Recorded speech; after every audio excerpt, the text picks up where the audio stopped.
Luka Modric scores a worldie and Real Madrid roll past Girona 2-0. Gab, this was a bit special. Bit special on two fronts for me. One is the Luka Modric goal. Lovely. Somebody said that this could be the most beautiful goal he's ever scored for Real Madrid. I don't know, but to see a 39-year-old do this, perfect technique, perfect execution. Girona are really, really bad, although Thibaut Courtois had to make one big save, which could have potentially changed the game. I feel like Mbappe and Vinicius could have had a hat-trick each. Yeah, Kylian missed like 4 chances. And for me, the best bit of news, if you're a Madridista, is David Alaba starting and coming through the game. Welcome back. You need this depth between now and the end of the season. That hasn't changed. Bayern thump Eintracht Frankfurt 4-0 to stay 8 points clear at the top of the Bundesliga.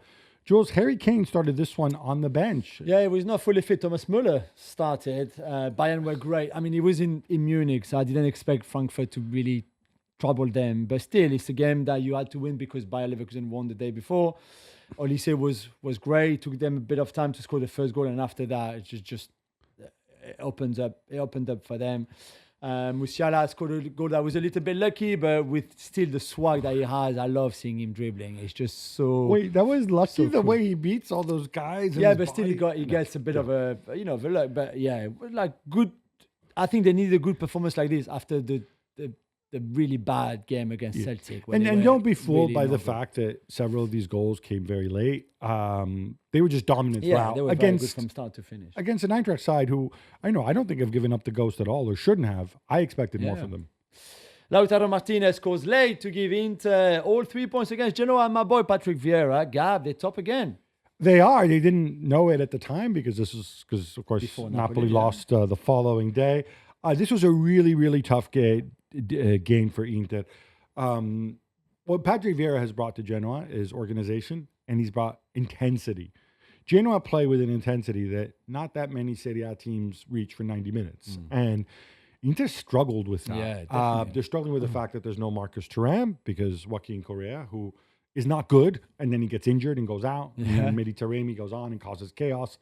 A bit lucky on the Lautaro goal as well. There was a deflection. But he's there. And when people say Lautaro for the Ballon d'Or, which I think is excessive. Yeah, please. But you know what? If Inter win the Champions League, if they do the Serie A Champions League double, laugh, right? But, they were in the Champions League final not that long ago. Lautaro will be a big part of it. I think you can feel good, but all of this can be wiped away very, very quickly next weekend when they travel to the Stadio Maradona to take on Napoli. Paris Saint-Germain make it 8 wins in a row, winning a wild one away to Lyon. Oh, I mean, it was a good game the first hour, but Lyon didn't play. I mean, Paulo Fonseca messed up his starting team by playing Cherki as a false 9, which was never going to work against a team like this PSG team, and didn't work at all. And PSG were cruising 2-0 up. They could have been 4-0 up easily. And then Cherki pulls one back, it's 2-1, and then it gets a bit crazy because it goes 3-1 up for PSG with another Hakimi goal. He had 2 on the night. Then 2 amazing saves by Gio Donnarumma. One on the overhead kick by Mikotadze, by the way. That would have been an amazing goal. That dedicated to all the haters and the moron who hired that stupid Russian weirdo with the man bun. Huh? You want to put pressure on my boy Donnarumma? This is how he rolls. Yeah, that was 2 great double saves. And then even if Lyon scored the second goal, it didn't matter so much. So great win for PSG. And for Lyon, I kind of wish that Paulo Fonseca hadn't messed up the team and that they would have played like they did for the last 20 minutes from the start. Gav, you love your texter time. So I'm not going to do an impression of you going texter time, but did you like his cowboy hat? I loved it. John Texter, this was brilliant. So for those who don't know, and sadly Jules wasn't here, in the summer there was a lot of dispute between not just John Texter, but John Texter, our friend Joseph Julien on one side, and others questioning Nasser and Nasser Al-Khelaifi, and it's a discussion over conflicts of interest and whatever. And of course, all of this the Zoom meeting all gets leaked because it's France. Yeah. And you get to hear the way these people talk to each other. And Nasser totally loses his cool. I think he's completely disrespectful to everybody else. Nasser doesn't seem to comprehend the idea of conflict of interest because he's the head of the European Club Association. He sits on the UEFA Executive Board. He runs beIN Sport, and he also runs Paris Saint-Germain, right? Yeah. And he calls John Texter a cowboy. No, he says like, cowboy. Yeah. But it's not just a cowboy. He says like, you don't understand anything. You don't understand anything. You're not from here. You're not from here. You're a cowboy from I don't know where. Yeah. First of all. And Textor said to him, "You're a bully." He said, "Nasser, you're a bully anyway. You bully people." And then he said, maybe somebody other than Nasser. Can we hear from somebody other than Nasser? Yeah. He says at some point. So like I said, it's not just John Textor who was kind of acting that way. Everybody else was piling on. And so he wears a cowboy hat. And I say, well done. At the game last night. He loved it. He was so happy, smiling. Nasser was not there because he was still in Doha with the other tennis tournament. And Textor after the game said like, oh, it was it was a little joke, it was funny, I still respect Nasser, he can call me anytime, we need to discuss things and stuff like that. I don't think they will speak very soon. No. The reason Inter are top, and we mentioned them already with the Lautaro goal, is that Napoli lost away to Cesc Fabregas' Como on Sunday. It's 4 games without a win now for Napoli. Why are they starting to slip? Well, Assane Diao, by the way. What a hit this guy is, 19 years old. He is not, even though he is of African descent, but he is not Paris-born and bred. I'm told he was born in Senegal, and he's actually Spanish. He's an under-21 international on loan from Betis. Man, the guy makes everything look so easy. Yeah. Before that, mistakes, by the way, Rahmani, young players, when you play, the first one to finish your talk, if you're going to pass back to the keeper, don't pass it towards the face of the goal. Yeah. Long story short, Kvicha Kvaratskhelia is part of the reason, but he's not the only reason. Kvaratskhealia's last goal for Napoli was in October. His last appearance was in December. They went along fine for a while. It's just that without him and with David Neres injured, he feels the need to go to a back 3, which I don't think works for this team. Napoli are 7th for expected goals this season. They are not creating enough. He's winning games. He's won games thus far by outworking the opposition and outmuscling them and whatever. You need to add this other dimension. So if you choose in a game like this to leave out Andre Frank Zambo-Anguissa because, you think, if he picks up a booking, he'll miss the Napoli game, and you play Philip Billing instead, and you have the twin towers, Billing and McTominay, you're not going to create much, even away to Como. And I think you underestimated Como as well. Yeah. Dani Olmo scores a great goal, and Barcelona win 2-0 away at Las Palmas. Gab, he turned this game after coming on. He did, and it's funny. And look, I am not a Dani Olmo fan. I would not have signed him with his injury record, especially knowing the resources are so scarce at this club. Then you had all the nonsense, the registration, the non-registration. This is just not a player that they needed, or rather, they had much bigger needs elsewhere. But in a game like this against Las Palmas, who made things really, really difficult for them, Barcelona, I thought, were poor in the first half. Very poor. Obviously, Flick making some changes, looking ahead to the Atletico Madrid game in the Copa del Rey in midweek. He did something which I don't think any other Barcelona players, other than maybe Rafinha and Yamal, can do, which is that little spin, that goal, that creating out of nothing. Yeah.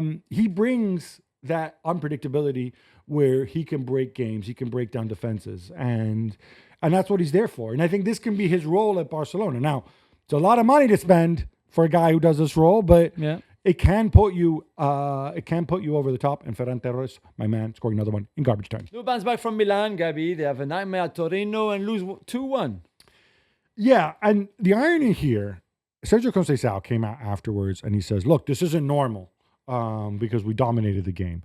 Milan did create the better chances. Everything that could go wrong went wrong for them in the game. So I'll give him that. So Magic Mike again makes a less than magical clearance. You've got Malik Chow's big body in front of you and you try to clear the ball. He bounces off and goes into the net. Yeah. You can say it's unlikely. You can say it's also stupid from Magic Mike on that occasion. Then Christian Pulisic misses a penalty, or more accurately, Vanja Milinkovic-Savic, who is the larger brother of the other Milinkovic-Savic. It's his 4th saved penalty this season, which is a lot. It's a lot. And whatever, they can't finish their chances.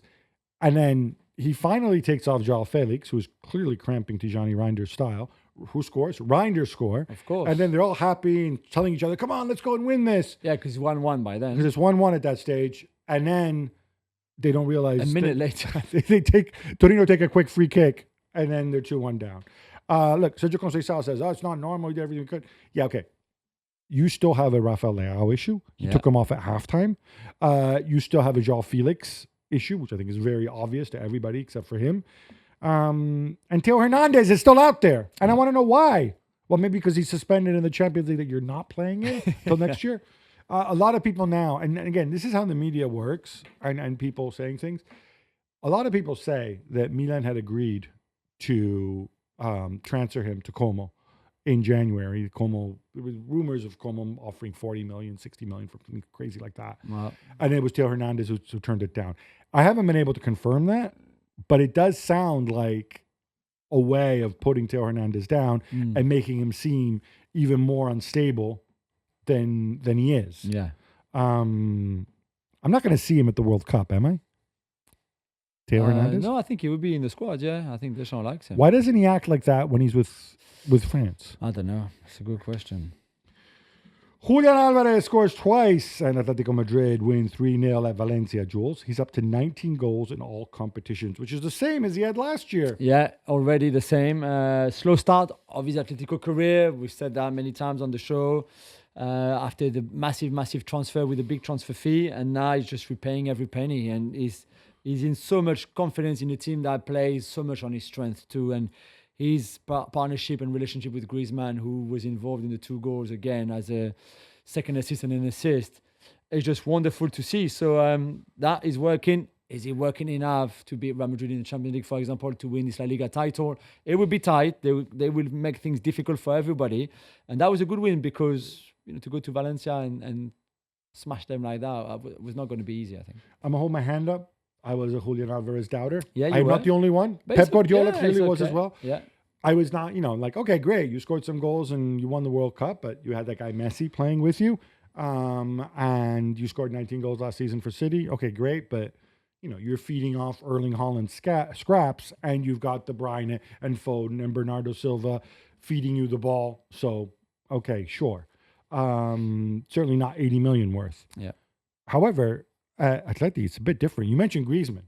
Other than Griezmann, I don't know if there's anybody there who's even in the same conversation as the people who were feeding him the ball last year. So he really has progressed. Simeone's gotten the best out of him, and that's a credit to him. Dusan Vlahovic gets a rest on Juventus beat Cagliari 1-0. Gab, is he going to get more minutes? I've said it all along. It should. They finished the game with Kenan, Vlahovic, and Colomwani in the front three. Yeah. To me, this makes more sense than what they have. Obviously, they got more wingers. That means no Conceição, though. That means no Conceição, means no Bangula, means no Nico Gonzalez. Fine, but why do you have all these players, right? I don't see how Dusan Vlahovic cannot play. Because Colomwani, for all his issues, I don't know that it's suited necessarily to be a lone center forward. Thiago Motta's trying to make Juve more vertical. We still don't have a 90-minute performance to. And Cagliari are not a good side. Yeah. They play for Juve play for one half. At least they're in top 4, and they haven't been top 4 for a while. So there's that. Marseille are furious after getting their backsides handed to them in a 3-0 defeat at Auxerre. Jules, Roberto De Zerbi, and Pablo Longoria had some pretty nasty things to say about that Dexter Cornelius sending off. Especially Longoria, who's the Marseille president, because Eva's little brother. De Zerbi just followed. Ravanelli, who's a club ambassador, also said the same things. Basically, they have been unhappy with the refereeing in France for a very long time now. They've had statements, complaints, letters, everything, and in this game, they have a player sent off, Cornelius, for 2 yellows that are yellows. There's no doubt at all. Both of them are really yellows. The second one was a yellow to you? The high kick on the back of the player. It's more of a yellow than the first one where he tripped the player from behind. But the second one is a high kick. Okay, you can watch this online. It looks to me like, it's a weird uncoordinated motion, but he's almost like back heels the ball away.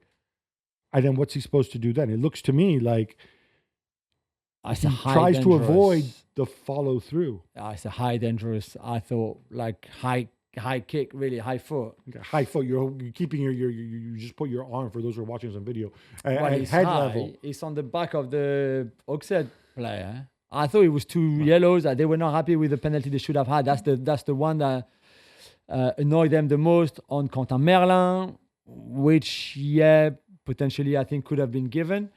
But Longoria, there's a camera in the tunnels in France everywhere, and we saw him saying it's a corrupt league, it's a S league. like a crap league many times. It's all about corruption. Those referees are corrupt. All about corruption. If the Super League comes, we're going straight away, which I can't wait to see them play with Anderlecht and Malmo. And Real Madrid. And Real Madrid, the only big teams, obviously, are going to join. Or Barcelona, maybe. So, yeah, it was not good. And he's going to get a heavy sanction and suspension. To be fair to him, I mean, they were also upset, as I understand it, with the appointment of this referee as well, who was the guy who had the run-in with Mehdi Benassia. Yeah, he was the fourth referee in the cup game against Lille. And that cost Mehdi Benassia a suspension. And the league a 3-month suspension. Well. Yeah. So if you know that's happened, you know that there's previous there. I mean, I understand from, leagues you can't have clubs just vetoing players or vetoing referee appointments. But maybe not the smartest thing to do to... Yeah, they complained before the game about that as well, yeah. And look, Frank Leboeuf said on the show last night that Longoria has already apologized for this. He said he regretted the word corruption and corrupt. Well, he'd better regret it, because it's one thing to call somebody rubbish or incompetent. It's another thing to say he's corrupt. Yeah. You simply cannot do that unless you have evidence. Yeah. Bayer Leverkusen rolled to a 2-0 road win away at Austin Kiel. Gab, it's nice to see Admin Adli again. Yes, he scored the second goal there. Gives you something different in attacking midfield. Well, of course, Patrick Schick again. This is a total domination. Holstein Kiel are terrible. Yeah. But I want to make a point here, going back to the loans, right? Not to pick on Arsenal, but because you could say this about many teams. Xabi Alonso is in this situation halfway through the season. He brings two guys on loan, right? He brings Emi Buendia, good player, not getting playing time at Villa. He's another body. Mm-hmm. And Mario Hermoso, once okay player, not getting playing time at Roma. There's no shame in that. And they give you more options. And between Adli, Boniface, and Jonas Hoffman, who's on the bench, all of whom I think have been out since October, if not earlier, all these guys coming back, you get a mid-season refresh in the squad. You get guys who are highly motivated. Yeah. He did this last year with Borja Iglesias, and Iglesias eventually contributed nothing. But it doesn't necessarily harm the balance of the team, right? I wish more clubs, especially in the Premier League, consider doing things like this, because it can help you if you have a confident, strong team. It's not going to disrupt the chemistry. You're not bringing in superstars. You're bringing in people who are highly motivated to work. Yeah. And I think the league might be gone, but I think it definitely gives them a boost in Europe. Serhou Guirassy scores not 1, not 2, not 3, but 4 goals as Borussia Dortmund smash Union Berlin 6-0. Jules, is this just flat track bullying, or do you see something there? Well, I mean, Union have been bad all season, really. Guirassy has been in good form, scoring, assisting before. Some of those goals came really late as well for Dortmund for the 6-0 victory, but it was great to see him scoring 4 proper number 9 goals. Great service. Pascal Gross with 4 assists, I think, which in itself is quite rare as well. So overall, a great afternoon for Dortmund.